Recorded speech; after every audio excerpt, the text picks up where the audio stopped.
Voilà, merci encore une fois d'être avec nous et grand merci de nous rester toujours fidèles. L'émission c'est la Firvette de BNP TV que vous suivez tous les week-ends. Bien sûr, c'est tous les samedis sur votre chaîne, la BNP TV, se trouvant sur le canal 125, se trouvant sur Star Times. Merci infiniment de nous rejoindre. D'ailleurs, vous avez fait le très bon choix. Allez, aujourd'hui, nous serons bien sûr sur ce plateau avec un invité. Nous allons bien sûr parler d'un livre qui est sorti il y a déjà quelques mois. Mais attention, en attendant bien sûr la surprise, voici pour vous ce clip que nous propose la chanteuse burundaise Monia Fleur, que voici.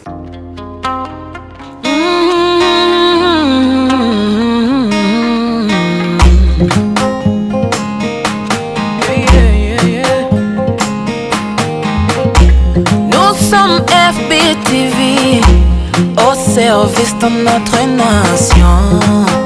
FBTV, FBTV, ah yeah yeah, FBTV.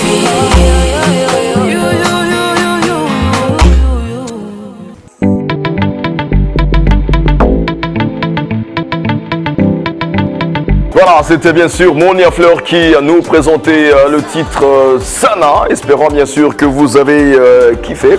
Je le disais bien sûr tout au début de cette émission, je serai bien sûr avec un invité.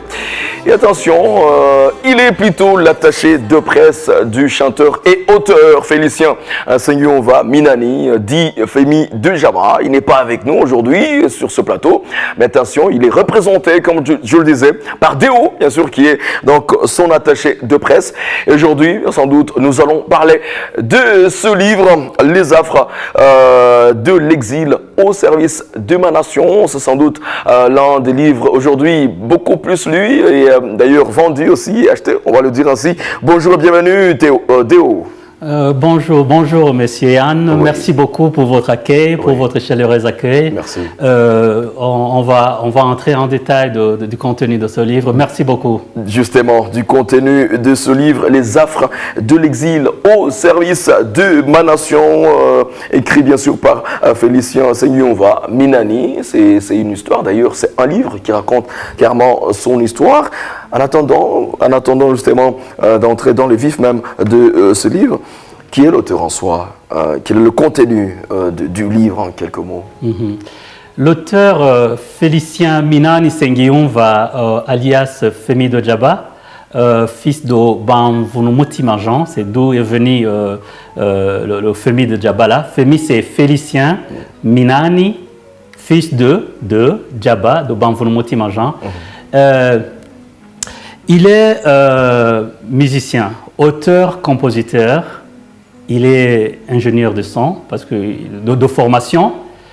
Et il est aussi écrivain. D'ailleurs, c'est la raison pour laquelle nous sommes ici pour parler de son livre. Il est né le 18 septembre 1970 à Karama-Gishingano, en commune Nyambouye, dans la commune Isare, en province Buja, qu'on appelle communément Bujumbura rural.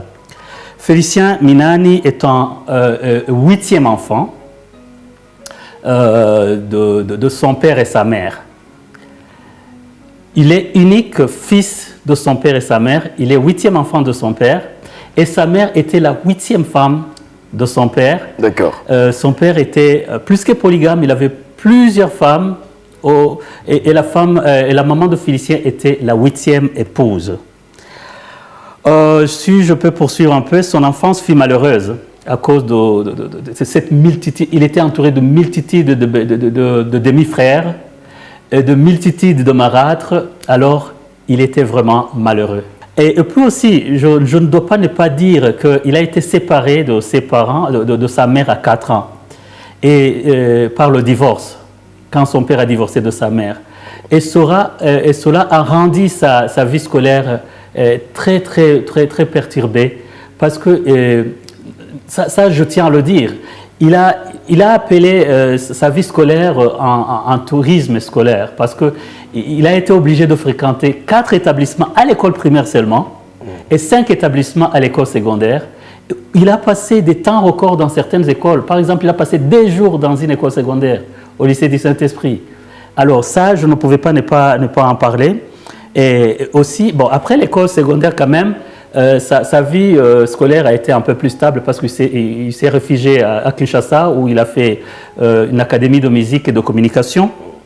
Et là, suite à ses antécédents, à son expérience amère d'un papa plus que polygame, il a choisi d'étudier une école pratique de la vie et une école de préparation au mariage, suite à laquelle il s'est ensuite spécialisé pour devenir conseiller conjugal, thérapeute de couple. Femi est marié. Justement, comme là, on vient justement d'entendre justement qu'il a toute une histoire. Oui. Il a vraiment, il est passé par plusieurs événements, un peu malheureux aussi et heureux également, à la fois. Les affres de l'exil. Pourquoi justement le choix du titre? D'accord.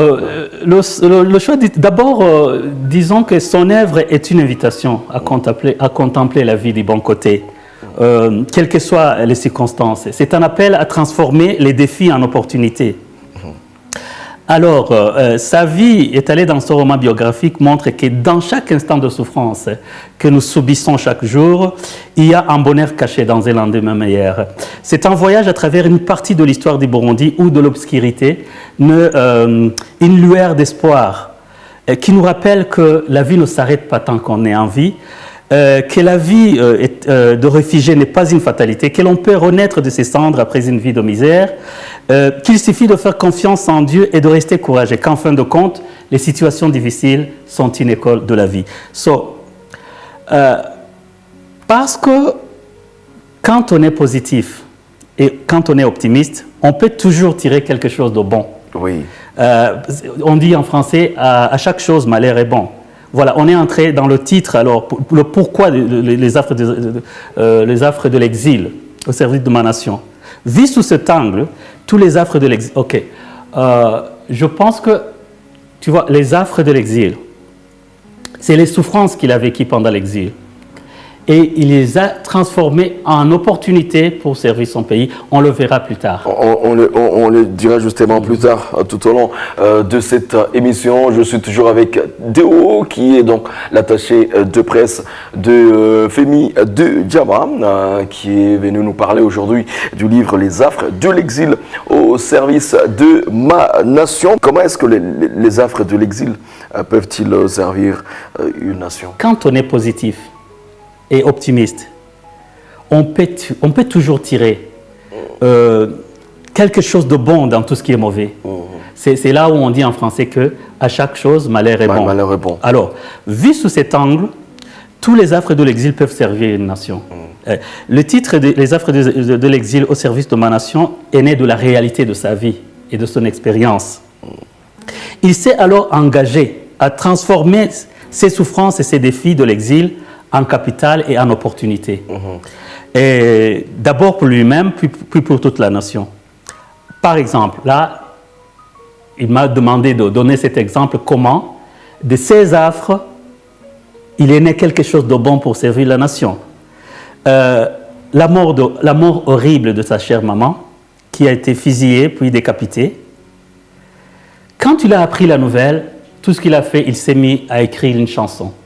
Il a écrit une chanson pour appeler les Burundais à se réconcilier, à travailler pour la paix, à faire en sorte qu'il n'y ait plus de malheureux qui doivent être forcés de s'exiler. Alors cette chanson, quand les gens ont appris à propos de cette chanson, les gens qui étaient au pouvoir à cette époque, il y a un parti politique qui a décidé que c'était vraiment une chanson qu'il fallait pour devenir l'hymne de ce parti politique. C'est la chanson qui a inspiré Femi à écrire ce livre, Les affres de l'exil.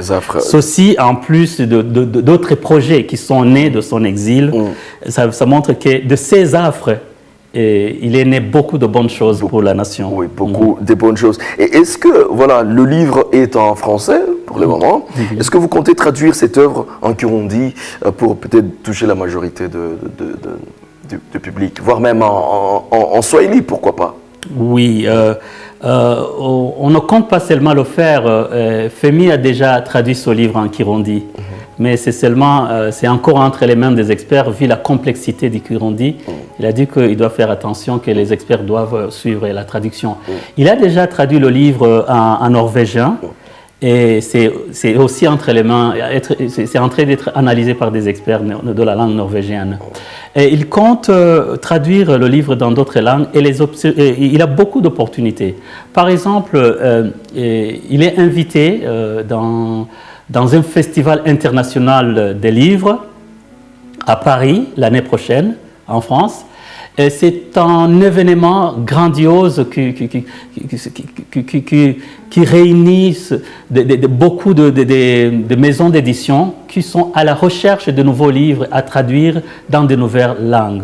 Oui. Oui. Alors, comment aujourd'hui, voilà, nous sommes en train de parler de l'auteur, de Femi de Java, dont tu représentes aujourd'hui. Comment est-ce qu'il qualifie cette œuvre littéraire d'un point de vue surtout géographique? Est-elle nationale, sous-régionale, africaine ou carrément universelle?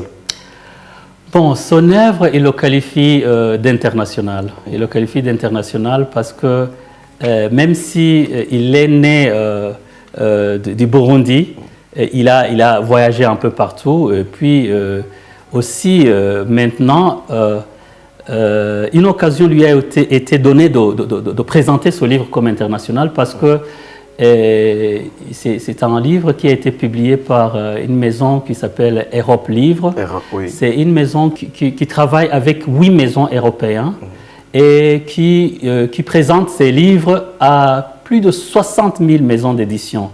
Et dans le monde? Dans le monde, en Europe et ailleurs. Oui, en Europe et ailleurs. Et le livre Les affres de l'exil au service de ma nation de Sengiyumva Félicien Minani va être progressivement vendu dans plus de 50 000 librairies, bibliothèques. Alors, tu vois, cela va le rendre un peu plus international encore. Oui. Ce livre, quand il a présenté le manuscrit à 45 maisons d'édition, 30 sur les 45 ont voulu publier ce livre. Et il avait un embarras de choix et il a choisi Europe Livre pour sa plus grande visibilité parce que c'est une maison qui a déjà produit des grands hommes tels que Barack Obama, tels que le pape François et beaucoup d'autres. Alors pour la grande visibilité de son livre, il a choisi Europe Livre. Europe Livre, oui. Alors le livre en soi trahit un peu le côté penchant pour la politique, pour la foi chrétienne et l'art de la musique. Comment concilier en fait les trois? Femi dit que les trois se concilient très bien. Ils ne sont pas en guerre, ils ne sont pas contradictoires, ils ne s'opposent pas. Parce qu'il a donné l'exemple du roi David. Il a dit David était roi d'Israël. Ça veut dire qu'il était politicien. Mais il était en même temps musicien, parce que même il a écrit dans la Bible les psaumes, ce sont des chants. Et il jouait aussi de la musique. Mais aussi, c'était un homme de Dieu. Alors, il était politicien, homme de Dieu et musicien. Et il a concilié les trois de telle sorte que quand Dieu l'a regardé, il a fait un témoignage de David. Il a dit, j'ai vu David, un homme qui a un cœur selon moi. Alors, tu vois que si Dieu apprécie un homme qui est politicien, qui est musicien et qui est homme de foi, ça veut dire que les trois se concilient. Se concilient facilement. D'ailleurs, si on se réfère à la Bible, pourquoi je me réfère à la Bible? Félicien est un homme de Dieu, est un chrétien qui aime vraiment manifester sa foi même dans son livre. La Bible dit que tout pouvoir, toute puissance vient de Dieu. Vient de Dieu. Alors, je pense qu'un politicien devait plutôt s'associer avec Dieu pour bien réussir.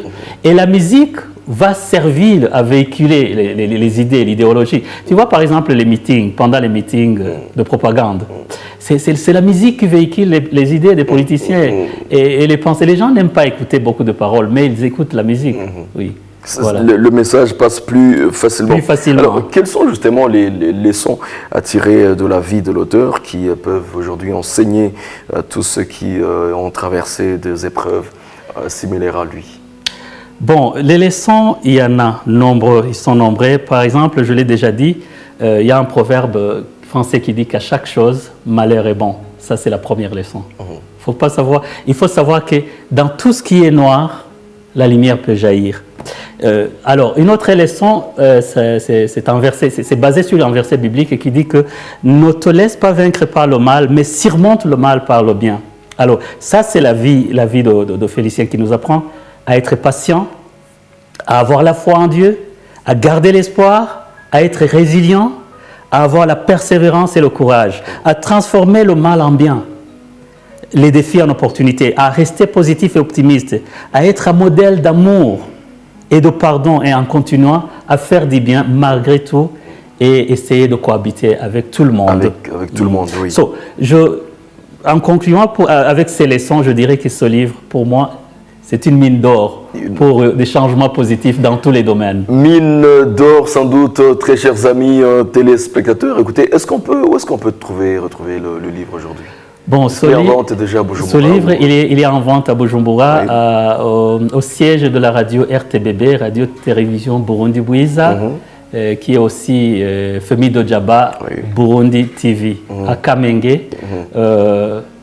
Là, je pense qu'ils peuvent le trouver. D'accord, c'est un livre de 185 pages, je le rappelle très bien.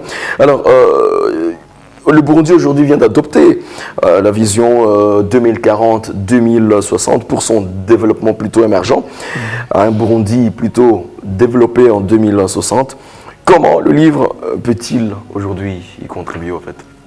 Bon, le livre va y contribuer de cette façon. L'exil permet d'apprendre des pays hôtes comment ils se sont sortis des problèmes. Par exemple, la Norvège a connu la guerre. La Norvège a connu des réfugiés. Quand ils sont rentrés, ils ont très vite développé le pays. Comment? Ils ont appris à transformer les douleurs en capital. Et c'est ce que FMI a appris aussi. Dans l'exil, il y a des opportunités d'études et de travail aussi. Alors, avec la vision 2040-2060 oui. a besoin d'intellectuels. Et la plupart des gens qui ont été en exil ont eu les opportunités d'études. Et de travail aussi. Et aussi, s'ils se mettent à investir dans cette vision, ce serait vraiment transformer les problèmes qu'ils ont eus en développement de leur pays. Comme je l'ai dit, par exemple, en Norvège, Femi m'a dit qu'il a appris à payer ses impôts avec joie. Ce qui n'est pas très courant ici, et aussi à parler en bien de son pays au lieu de le maudire. Tout ça, ça va encourager les gens. C'est une inspiration pour les Burundais en exil et les Burundais de la diaspora pour participer au développement de leur pays. Bon, je dirais en passant que FMI avait déjà commencé à y contribuer avant même que cette vision ne soit publique. Voilà, oui, parce qu'à travers ces projets, il y a beaucoup de projets à travers lesquels cette vision... Et apparemment, il aide même les enfants vulnérables. Oui, à travers la fondation Femi Dojaba, à travers la voix neutre contre les injustices et les violences à travers la musique, Vonikovic.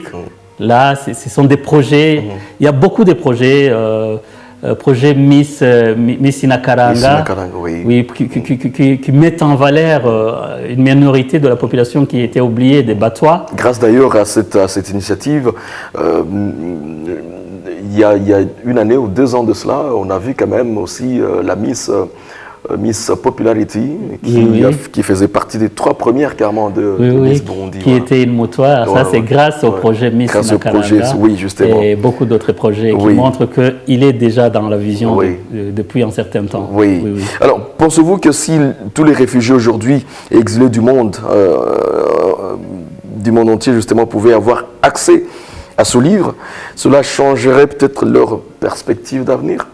Oui, bien sûr. Je pense que pour compléter leurs efforts visant à offrir de belles perspectives d'avenir aux réfugiés, comme ils le font déjà, l'OHCR et l'OIM devaient penser à mettre à la disposition des réfugiés ce livre, parce que c'est un livre qui peut encourager les réfugiés. D'ailleurs, je souligne que FEMI a l'intention d'offrir ce livre en cadeau au siège d'IACR en signe de reconnaissance et de gratitude pour les bienfaits, parce que n'eût été l'OHCR, il n'aurait pas été à Norvège. Oui, justement. Penses-tu que le gouvernement devrait inclure, pourquoi pas, ce livre un jour dans le programme de formation civique de Burundi en général, et pourquoi pas des écoliers, élèves et étudiants en particulier? Bien sûr, parce que ce livre contient beaucoup d'enseignements et beaucoup de leçons très utiles et très importantes pour l'éducation civique des Burundais. Donc, depuis le niveau primaire, secondaire, jusqu'à l'université, ils peuvent se servir de ce livre comme matériel didactique. Ils apprendront la théorie et la pratique de l'amour de la patrie à travers l'histoire de Femi Dojaba et bien d'autres valeurs déjà évoquées dans ce livre. Bon, je vous donnerai l'exemple. C'est un livre qui a intéressé le président de la République du Burundi. À ce livre, et le maire de la ville de Bujumbura à ce livre, plusieurs ministres, dont le ministre des Relations extérieures, le ministre du Commerce et le ministre de l'Énergie et des Mines ont déjà acheté ce livre. Le président de la Commission Vérité et Réconciliation, il a son livre. C'est un livre, tu vois, qui est partout. Alors pourquoi pas dans les écoles? Le nouveau président de la diaspora burundais au niveau mondial a acheté ce livre. Il y a un politologue professeur à l'université du Burundi, qui a demandé à Femi s'il pouvait avoir ce livre afin d'y puiser. Il est en train de faire des recherches sur l'apport de la musique dans la politique au Burundi. C'est un livre qui a un caractère académique, qu'il faut mettre vraiment dans les écoles pour l'éducation civique des enfants burundais. Justement, écoutez, et on espère quand même que le message est bien arrivé. Alors, tu parlais sans doute il y a peu de la musique, voilà, selon vous justement, parce que oui, tu es l'attaché de presse quand même avant tout un artiste musicien qui a collaboré avec plusieurs stars, plusieurs artistes, hein, entre autres aussi Jean-Pierre Nimona Kidumu, qui l'a vu aussi venir dans la musique. Alors selon vous, la musique est-elle un meilleur moyen de réussir son intégration dans les différentes sociétés que l'exil impose justement? Tout à fait, Yann. Tu vois, quand Félicien s'est rendu au Rwanda, s'est exilé au Rwanda, la première chose qui l'a aidé à s'intégrer, à se sentir chez lui, c'est la musique. Quand il a organisé un concert dans un stade, les Rwandais sont venus, ils sont tombés en amour de lui. Alors il s'est senti chez lui parce que tout le monde parlait de lui, tout le monde voulait lui parler. Tu vois, tu es un étranger, tu es un exilé et tout le monde veut te parler. Ça montre que la musique l'a aidé. Grâce à la musique. Grâce à la musique. Oui. Quand il est allé au Congo, bien sûr, il a fait l'Académie de la musique et de la communication, mais aussi il a fait de la musique, il jouait de la musique, il faisait des concerts, jusqu'à ce que les Congolais acceptent de faire passer ses chansons dans la télévision. Wow. La RTNC. Oui. C'est rare que les Congolais passent de la musique étrangère, burundaise, ou voilà. Ça veut dire qu'il était bien intégré. Je dois signaler quelque chose. Quand il est arrivé en Norvège en 2004, seulement deux mois après, il avait très vite appris le norvégien. Il a composé une chanson en norvégien. Quand il a chanté ça, les Norvégiens ont dit... Ils étaient surpris. Après 2 mois, d'où vient-il au fait? Tu peux composer une chanson en norvégien après 2 mois de ton arrivée. Alors ils sont tombés en amour avec lui. Ils l'ont vite adopté. Il s'est bien intégré rapidement. Oui. Donc la musique aide à s'intégrer. Mais ça dépend de quel genre de musique et ça dépend du contenu du message. Justement. Ça, c'est très important. Comment est-ce que les membres de la diaspora burundaise l'ont-ils accueilli? Les membres de la diaspora burundaise l'ont très très bien accueilli parce que lors de la dernière réunion de la diaspora au Burundi, c'est la semaine de la diaspora au Burundi, presque tous les gens qui étaient là ont acheté le livre. D'autres l'ont rencontré à l'aéroport. Et ils lui ont demandé, tu as le livre avec toi? Ils ont acheté le livre. Et d'autres ont continué à lui envoyer des messages. Comment est-ce qu'on peut avoir le livre? Comment est-ce qu'on peut t'envoyer de l'argent? Le livre a été très très bien accueilli parce qu'il s'y retrouve, il s'identifie au livre. Et il pense que c'est un livre dans lequel ils peuvent s'inspirer pour faire quelque chose pour la nation. Oui. Peux-tu encore une fois nous rappeler, il se vend normalement à combien le livre?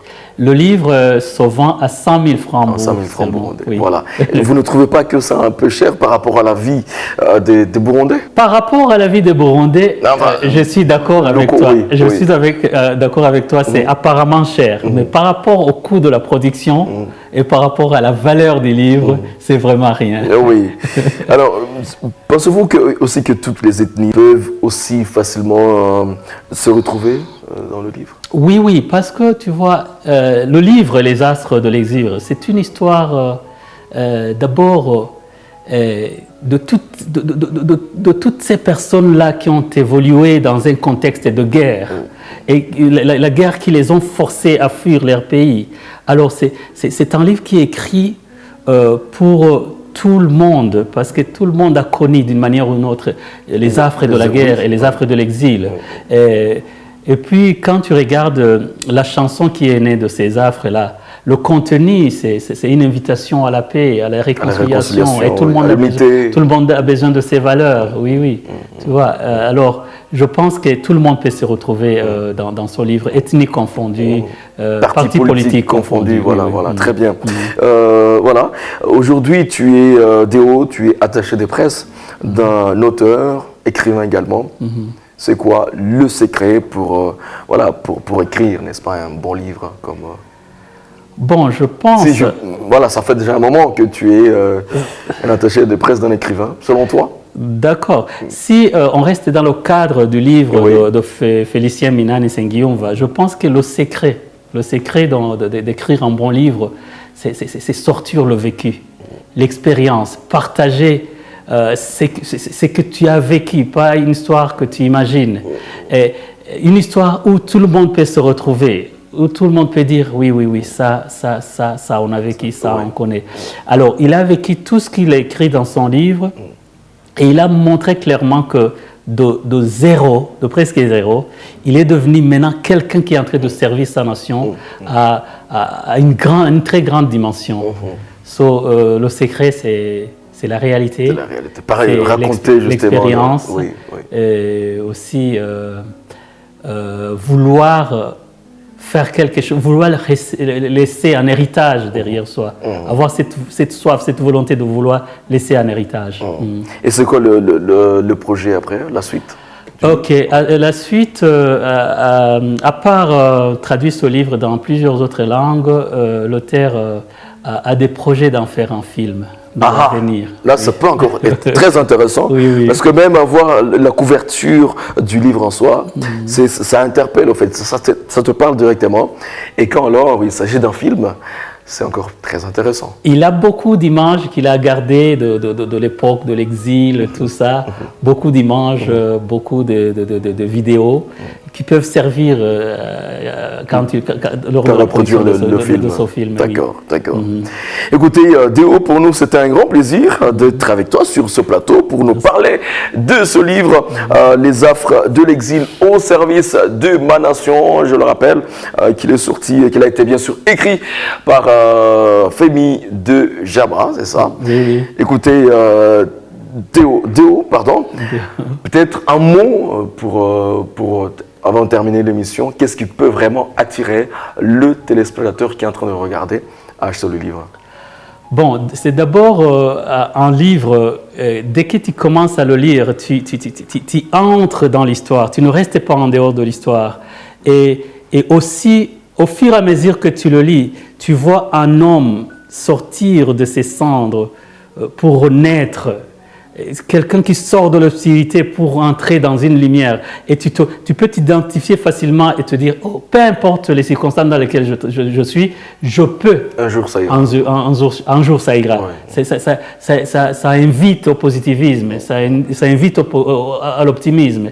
Et à l'optimisme pratique. Tu vois ce que tu peux faire pour t'en sortir. Alors, c'est un livre qu'il faut à tout prix avoir.